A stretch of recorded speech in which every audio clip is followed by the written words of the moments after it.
بسم اللہ الرحمن الرحیم۔ اس وقت تقریباً تمام دنیا میں سوشل میڈیا پر اردو بولنے والوں کے درمیان ایک موضوع کو ڈسکس کیا جا رہا ہے، اور وہ ہے تربت امام حسین علیہ السلام کی نیلامی۔ اب یہاں پر ہم توجہ دلائیں کہ عموماً افراط اور تفریط یہاں پر نظر آ رہی ہے۔ بس سب سے پہلے ہم توجہ دلائیں کہ جس طریقے سے ڈونیشن مانگا جا رہا تھا اور لفظ استعمال کیا گیا تربت امام حسین علیہ السلام کو دینے کے لیے بڈ یا نیلام کا، تو یہ قطعاً اور 100% نامناسب طریقہ، اور جو محفل تھی وہ بھی ان مقدسات کے مطابق نامناسب تھی، اور جس طرح سے تالیاں بجائی جا رہی تھیں وہ بھی گو کہ تالی بجانا جائز ہے، لیکن ان مقدس چیزوں کی خرید و فروخت یا بالفاظ دیگر ہدیے میں دینے کے دوران تالیاں بجانا نامناسب ہے۔ بس یہ چیز ذہن میں رہے کہ ایک موضوع ہے حرام اور حلال کا، اور دوسرا موضوع ہے غیر اخلاقی، یا جس معاشرے میں ہم رہتے ہیں اس میں اس چیز کو مناسب نہیں سمجھا جاتا۔ مثالیں آپ کے سامنے کچھ پیش کرتے ہیں کہ جب قرآن کسی کو دیا جاتا ہے گو کہ وہ معاملہ شرعی ہے، کچھ دیا جا رہا ہے، کچھ لیا جا رہا ہے، لیکن بیچنے کے بجائے وہاں لفظ استعمال کیا جاتا ہے ہدیے کا۔ اسی طریقے سے جب قرآن پڑھایا جاتا ہے اور اجرت کے طور پہ جو پیسہ لیا جاتا ہے اس کے لیے بھی کہا جاتا ہے ہدیہ۔ اور ہم مثالیں دیکھ سکتے ہیں کہ جب ائمہ علیہم السلام کے مبارک حرموں میں قبور دی جاتی ہیں، یا جو لوگ قبور لیتے ہیں، وہاں پر معاملہ لین اور دین کا ہی ہے، لیکن وہاں پر بھی لفظ استعمال کیا جاتا ہے ہدیے کا۔ اب یہ بھی ہم بتاتے چلیں کہ بعض دفعہ معاملات میں لین اور دین بیچنے اور خریدنے کے عنوان سے ہے، اور بعض دفعہ معاملات میں ایک لین دین ہے کہ جس کے بعد انسان مالک بھی بن جاتا ہے، اور وہ ہے ہبہ معوضہ۔ یعنی ایک شخص کہے کہ میں آپ کو تحفے کے طور پر یہ دوں گا اور آپ مجھے تحفے کے طور پر وہ چیز دیجیے گا۔ اب دونوں شخص یہ دعویٰ کریں گے کہ ہم نے بیچا یا خریدا نہیں ہے، لیکن ایک دوسرے کو ہدیہ دیا ہے، اور یہ ہدیہ واجب ہے، یعنی اس کے بعد مالک بن جائیں گے۔ تو یہاں پر بھی معاملہ یہی ہے کہ قرآن بھی دیا جاتا ہے اور لیا جاتا ہے، اور اس وقت تمام دنیا میں خصوصاً اگر آن لائن لیا جائے تو وہاں پر بھی لفظ ہدیہ نہیں استعمال ہوتا، ممکن ہے بعض ویب سائٹ پہ ہو جاتا ہو، لیکن عموماً یہی کہا جاتا ہے کہ اس کی کیا قیمت ہے یا اس کا کیا ہدیہ ہے۔ لیکن اب ظاہر ہے کہ قرآن کو بھی اگر اس طرح سے نیلام کیا جائے تو غیر مناسب ہے، لیکن اس جانب بھی توجہ رہے اگر قرآن خطی ہو، کسی خاص خطاط کا لکھا ہوا ہو، یا کسی خاص میٹیریل پر لکھا گیا ہو، یا کسی خاص ہنر سے لکھا گیا ہو، یا پھر بہت قدیمی ہو، تو بلا شک اس کی قیمت بڑھ جاتی ہے۔ یعنی ڈیمانڈ کرنے والا چاہے اس کی قیمت لے، چاہے اس کا ہدیہ لے، اس کی قیمت بڑھ جائے گی۔ بس پہلا موضوع یہ ہے کہ فقہی اعتبار سے قرآن کی لین دین یا مقدس چیزوں کی لین دین جائز ہے، یعنی کسی کو وہ چیز دی جائے اور کسی سے وہ چیز لی جائے۔ اب جب معاملہ آتا ہے تربت مقدس امام حسین علیہ السلام کا،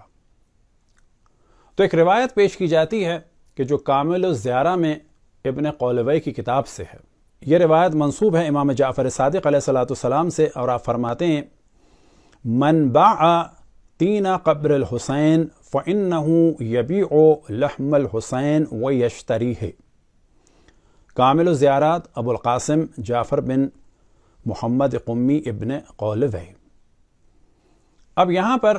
سب سے پہلے جو توجہ دلائیں کہ ہم نے بھی آپ کے سامنے جو جملہ استعمال کیا اس روایت کے حوالے سے کہ یہ روایت منسوب ہے، یعنی اس کی نسبت ہے امام جعفر صادق علیہ السلام سے۔ اب اگر امام سے خود سنا ہو یا یقینی ہو تو بلا شک یہ قول ہے، اس کا انکار کرنا بالکل حرام الہی ہے اور خدا رسول اور ائمہ علیہم السلام کی مخالفت ہے۔ لیکن اس روایت ہی میں لکھا ہوا ہے مرفوعاً، یعنی یہ روایت مرفوع ہے۔ مرفوع کے کیا معنی؟ کہ جس کا ایک یا کچھ راوی ساقط ہو گئے ہوں، ان کا ذکر نہ کیا گیا ہو۔ اسی وجہ سے تمام علماء کرام نے تربت امام حسین علیہ السلام کے معاملے کے بارے میں حرام کا حکم نہیں لگایا، بلکہ فرمایا ہے کہ یہ مکروہ ہے۔ لیکن اس روایت میں دقت رہے کہ یہاں پر جو جملہ امام سے منسوب ہے اس روایت میں، وہ ہے تینا قبر الحسین، یعنی امام حسین علیہ السلام کے قبر کی مٹی۔ اب یہاں پر ایک ڈسکشن ہے کہ ایک تو ہے خود قبر کی مٹی، پھر ایک ہے وہ مٹی کہ جس کو کہا جاتا ہے کہ اس میں بھی شفا ہے اور یہ بھی مقدس ہے، کہ جس کے لیے روایات مختلف ہیں، اور یہ مٹی 5 ذرا یعنی 5 ہاتھ کے برابر جتنا ایریا ہے وہاں کی ہے۔ بعض روایات میں نقل ہوا 20 ذرا اور بعض روایات میں 70 ذرا یعنی ہاتھ کا ذکر ہے۔ اسی طریقے سے بعض روایات میں 1 میل، بعض روایات میں 4 میل اور بعض روایات میں 10 میل۔ تیسری قسم کی روایات ہیں کہ جس میں نقل ہوا کہ 1 فرسخ شرعی یا 5 فرسخ، اور 1 فرسخ ہے تقریباً 5 سے 5.5 کلومیٹر کے درمیان، کیونکہ اس کی کیلکولیشن میں علماء کا علمی طور پر اختلاف ہے کہ 1 فرسخ کتنا ہے، وہ تقریباً 5 سے 5.5 کلومیٹر ہے۔ اب اگر 5 فرسخ کا حساب لگایا جائے تو تقریباً منیمم بنتا ہے وہ